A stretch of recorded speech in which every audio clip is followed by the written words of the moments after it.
Hello, my friend. Welcome back.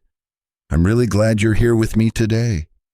Wherever you are right now, sitting at a desk, lying on your bed, walking slowly with your headphones on, I want you to take a gentle breath. You don't need to rush. You don't need to prepare.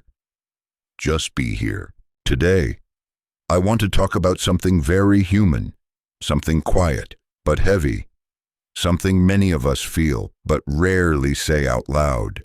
Today, I want to talk about procrastination. Not the funny kind, not the lazy joke kind, but the kind where you keep delaying something important, and you don't even understand why.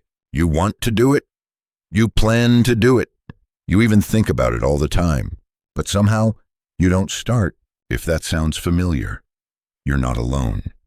And more importantly, you're not broken. This episode is not about productivity tricks. It's not about waking up at 5 in the morning or forcing discipline. It's about understanding and language and the quiet stories we tell ourselves. Let me take you into a small moment from my life. A few years ago, I had a simple goal.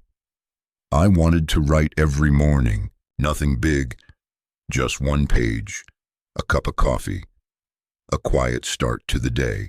I imagined myself sitting by the window, early light coming in, fingers moving slowly across the keyboard, calm, focused, peaceful. But that's not what happened. Most mornings, I would wake up and immediately check my phone. Just for a minute, I told myself, one message, one notification, one short video. Then suddenly, 20 minutes were gone. Then 30. Then an hour. The coffee got cold. The light changed. And the writing didn't happen. I remember sitting there, laptop open, staring at a blank page. And instead of starting, I felt something heavy in my chest. Not laziness. Not boredom. Something closer to fear. I told myself, I'll do it later. I work better under pressure. I'm just not in the right mood. Maybe you've said those sentences too. Let's slow down and look at one of them together. I'll do it later. Repeat after me. Slowly. I'll do it later. This sentence sounds harmless, comforting, even, but later is a soft place where many dreams go to sleep. Later has no time, no shape, no promise. Later is safe, because later asks nothing from us right now. I used later for weeks, months, and every time I delayed, I felt a little smaller, a little more disconnected from myself. One evening, after another day of not writing, I went for a walk. The city was quiet, the air was warm, people were sitting in cafes, talking, laughing, and I remember thinking, why can't I just do this one simple thing? I wasn't busy. I wasn't exhausted. I wasn't incapable. So why was I avoiding it? That question stayed with me. Why do we procrastinate even when we care? Maybe you're procrastinating on studying English. You saved the video. You bookmarked the lesson. You promised yourself, tomorrow, I'll practice. But tomorrow keeps moving. Or maybe it's something else. A conversation you need to have. A decision you keep delaying, a part of yourself you're afraid to face. Let me tell you another small story. I once had a student, I'll call her Anna. Anna loved English. She listened to podcasts. She watched movies. She understood a lot, but she never spoke. Every lesson, when it was time to talk, she would smile politely and say, "Can I listen first?" Week after week. One day, I gently asked her why. She looked down for a moment and said, "I'm afraid if I start, I'll realize I'm not good enough." That sentence stayed with me. I'm afraid if I start. Notice that phrase. Repeat it with me. I'm afraid if I start. This is where procrastination often lives. Not in laziness, but in fear. Fear of failing. Fear of being seen. fear of discovering our limits. When we don't start, we don't have to face the result. No result means no judgment. No mistake means no shame. So procrastination becomes a quiet form of self-protection. I didn't realize this about myself at first. I thought I was undisciplined, unfocused, weak. But one morning, as I sat there again with my untouched notebook, I asked myself a different question. What am I afraid of? The answer came slowly. I was afraid the writing wouldn't be good, afraid it wouldn't sound meaningful, afraid that after all this time, I had nothing important to say. That fear was heavy, so instead of facing it, I escaped into small distractions, checking messages, reorganizing my desk, doing anything except the one thing that mattered. If you're listening right now and thinking, that sounds like me, I want you to know something. You are not weak. You are sensitive, and sensitive people feel things deeply, including expectations. Let's look at another phrase together. I'm not ready yet. Say it softly. I'm not ready yet. This sentence sounds reasonable, responsible, even, but often it hides a deeper belief. I need to be perfect before I begin. And perfection is a door that never opens. I've learned that readiness is not a feeling. It's a decision. You don't wake up one day suddenly confident, fluent, fearless. You become those things by starting before you feel ready. I want to share a quiet morning with you. One morning, instead of forcing myself to write well, I made a new rule. I will write badly. That was it. No beauty, no clarity, no purpose, just words. I sat down and typed the simplest sentences. I don't know what to write today. This feels uncomfortable. I'm afraid this is useless. And something surprising happened. The fear softened, because once I allowed imperfection, I was no longer fighting myself. Procrastination disappeared not because I became disciplined, but because I became honest. This is important, especially for language learning. Many people procrastinate speaking English because they think they need more words, more grammar, more confidence. But confidence does not come before action. It comes after. Let's practice a small sentence together. I'm learning. Repeat it. I'm learning. Not I'm fluent. Not I'm perfect. Just I'm learning. That sentence gives you permission to be incomplete. And learning only happens in motion. Now, I want you to imagine something. Imagine you are standing at the edge of a swimming pool. You want to swim. You know how to swim, but the water feels cold. So you stand there, thinking. You check your phone. You adjust your towel. You tell yourself, in a minute. That is procrastination. But the moment you step into the water, even if it's uncomfortable, your body adjusts. The same is true with language, with work, with life. The hardest part is not doing the thing. The hardest part is crossing the invisible line between thinking and starting. I used to believe that procrastination meant I didn't care enough. Now I know it often means I care too much pressure, too much expectation, too much fear of disappointment. Maybe you felt that too. Let me speak to you directly for a moment. If you are procrastinating right now, it does not mean you are lazy. It means something inside you needs kindness, not force. Instead of asking, why am I so lazy? Try asking, what am I afraid of right now? This question changes everything. When you listen carefully, the answer often surprises you. Sometimes it's fear of failure. Sometimes it's fear of success. Sometimes it's fear of change. Because starting something means your life might look different afterward, and change, even good change, can feel scary. I want to return to language now gently. There is a phrase I often use with my students. Just begin where you are. Say it with me. Just begin where you are, not where you think you should be.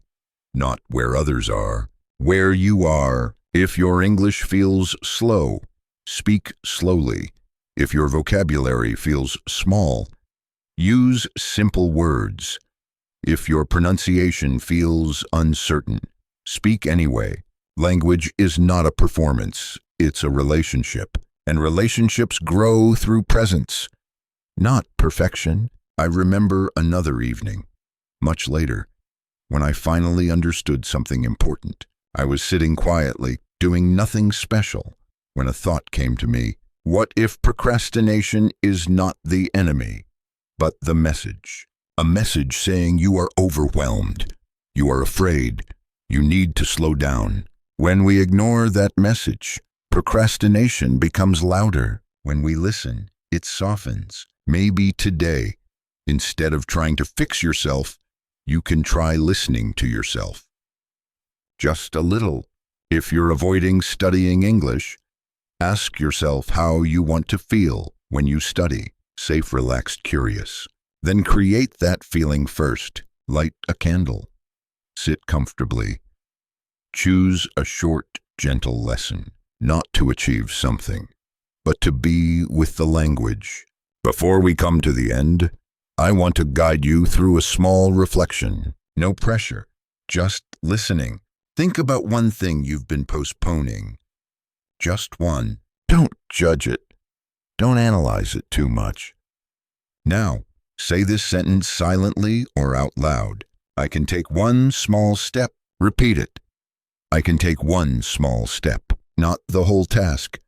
Not the perfect plan. One small step. Procrastination often disappears when the step becomes small enough to feel safe. And safety is where learning begins. I want you to remember this. You are not behind. You are not failing. You are human. And humans move forward not by force, but by understanding. When you speak English, when you live your life, you are not here to impress. You are here to express, to say what you feel, to name your experience, to connect. That is enough.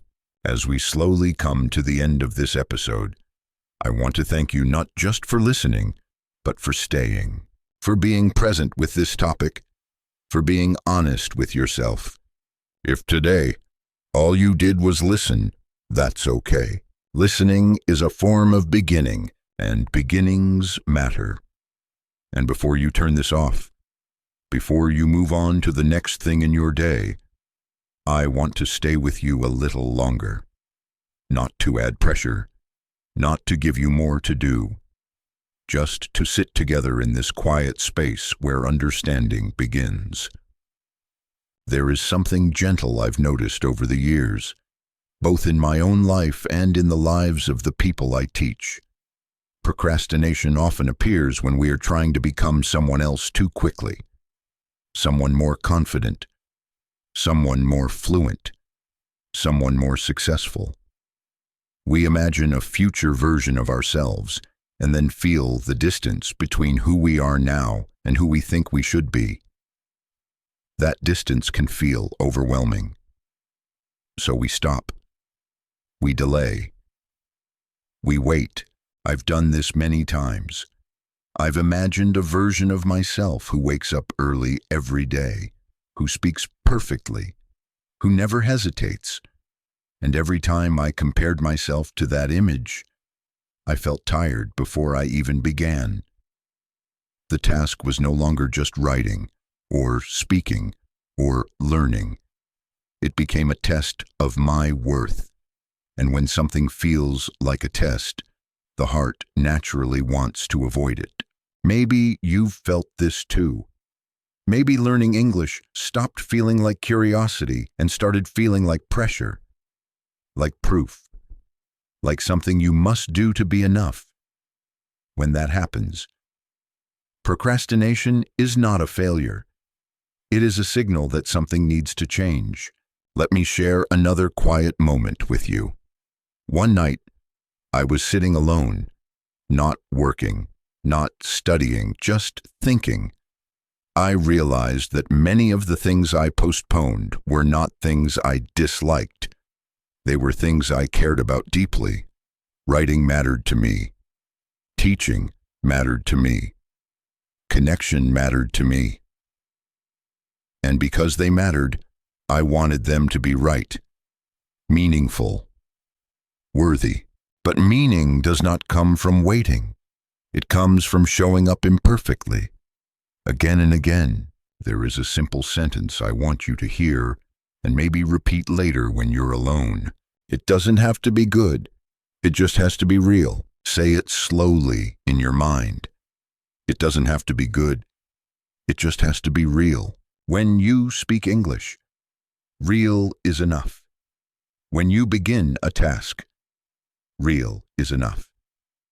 When you take a step forward, even a small one, that is real life happening. Sometimes, when I work with students who feel stuck, I ask them to describe their procrastination, not to judge it, but to give it a voice. And often they say things like, "It feels heavy," or "It feels loud," or "It feels like a wall." These are beautiful descriptions. They show awareness, and awareness is already movement. Language helps us notice. When you can name what you feel, you are no longer trapped inside it. You are standing beside it, looking at it gently. So if you feel resistance today, try naming it. I feel stuck. I feel afraid. I feel overwhelmed. These are not weaknesses. They are honest sentences. And honest sentences are powerful. I want to remind you of something important. You are allowed to learn slowly. You are allowed to change your pace. You are allowed to rest without quitting. Procrastination often disappears when we give ourselves permission to move at a human speed. There is no race here, no deadline for becoming confident, no final version of yourself waiting at the end. There is only today and this moment and the next small choice you make. If later today you open a book or play a short audio or say one sentence in English out loud, that is enough. If you don't, that is still okay. Tomorrow will come and you can begin again. Beginning again is not a sign that you failed. It is a sign that you are still willing. As I speak these words, I'm not speaking from a place above you. I'm speaking beside you. I still procrastinate sometimes. I still hesitate. I still feel that quiet resistance when something matters to me. And when it happens, I try to meet it with curiosity instead of criticism. Maybe you can do the same. Ask gently, what do I need right now to feel safe enough to start? The answer might be smaller than you think. Thank you for sharing this time with me. Thank you for listening, not just with your ears, but with your attention. Wherever you are on your journey, you are welcome here. And even after those words, even after what feels like an ending, life often keeps unfolding. So let's allow the conversation to continue a little longer, in a softer way, like staying seated after the lights come on, not ready to leave just yet. There is another layer to procrastination that I want to share with you. Something quieter, something that often hides beneath the surface. Sometimes we procrastinate not because we are afraid to fail, but because we are tired of trying to meet expectations that were never truly ours. Expectations from society, from family, from the version of ourselves we think we should be. I remember a time when I pushed myself to be productive every day. I made schedules and I tracked progress. I measured success. And from the outside, it looked fine. But inside, something felt empty. I was doing things, but I wasn't connected to them. When I started procrastinating during that period, I felt ashamed. I thought I was losing discipline, but in truth, my mind was asking for meaning. not efficiency. Procrastination can sometimes be a quiet protest, a way of saying, "This doesn't feel aligned." And when that's the case, the solution is not more pressure. It's listening more deeply. So I want to ask you something, not for you to answer now, but to hold gently in your mind. When you delay something, ask yourself, is this truly what I want? Or is this what I think I should want? There is no wrong answer. Just clarity. In language learning, this matters a lot. Many people study English because they feel they must, for work, for exams, for survival. And those reasons are valid. But if English only represents obligation, the heart will resist. The mind will look for escape.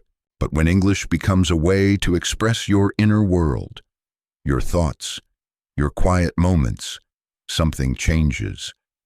It becomes lighter, more personal, less urgent, and paradoxically, easier to return to. Try this sometime.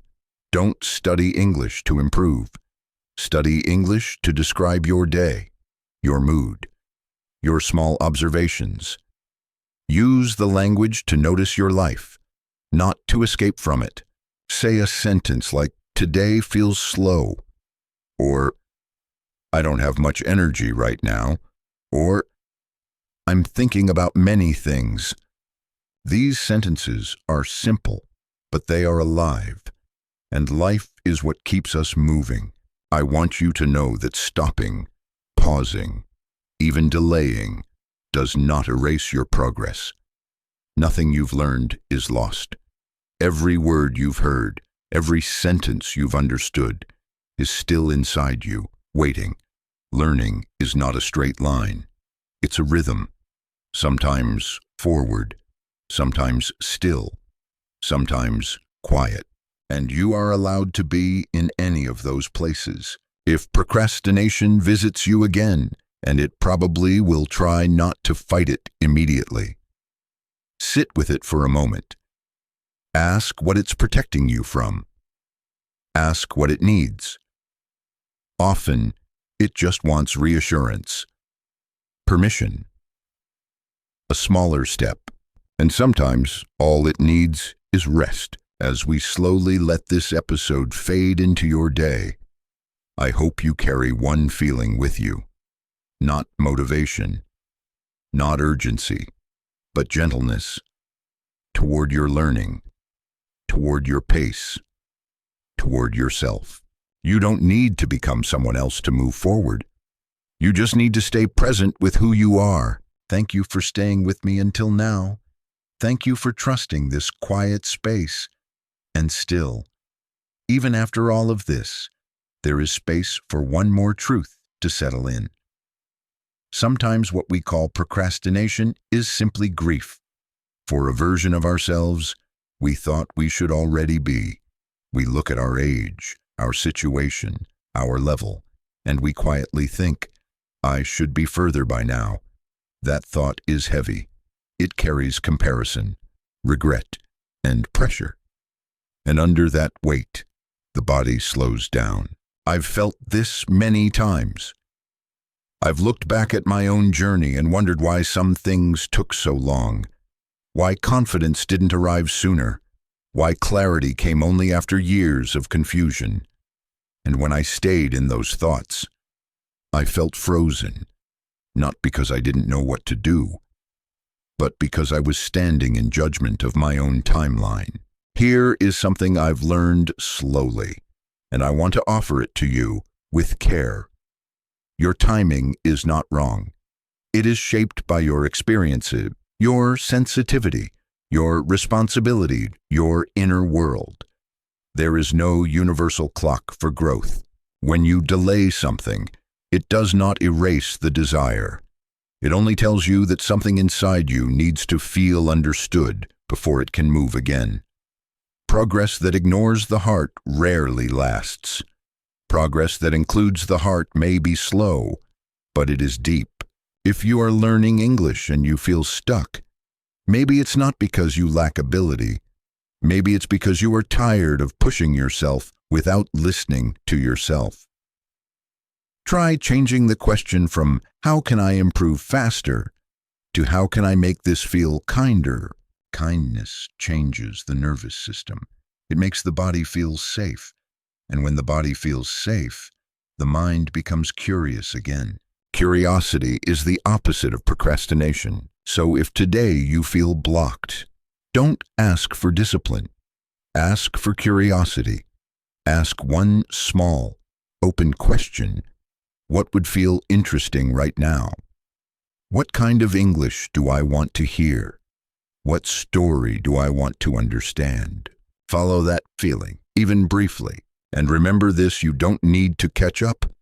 There is nothing chasing you. Life is not asking you to prove anything.